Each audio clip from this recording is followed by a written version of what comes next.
The Obama administration announced today that the embassy in Cuba will be reopened. We've been sort of tiptoeing towards this for more than 6, maybe 8 months now.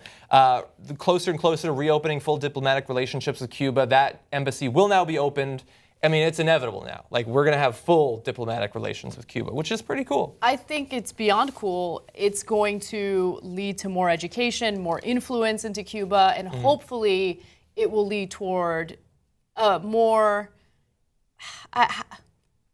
capitalistic. And I know people get really turned off by that, but obviously there is extreme poverty in Cuba, and part of the reason why is because of their socialist program, communist programs, I should say. Yeah. Yeah, no, if you're like a right-winger, if you're a conservative and you want Cuba to change, and you think that the embargo is the way to do it, like, you apparently cannot learn. Because like 50 years isn't enough to teach you that that's not the way to go. And look, I got news for you, as you're alluding to there.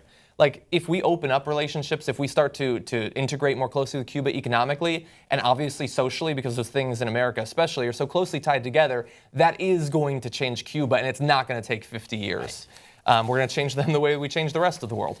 Purely for the better, I'm sure. And let me be clear about one thing. I'm not saying that I'm in favor of the unregulated capitalism that we have here in the U.S. I don't want that to be the influence. But obviously, their system is not working, and their people are living in extreme poverty. And so something needs to change. And I think that the influence is important.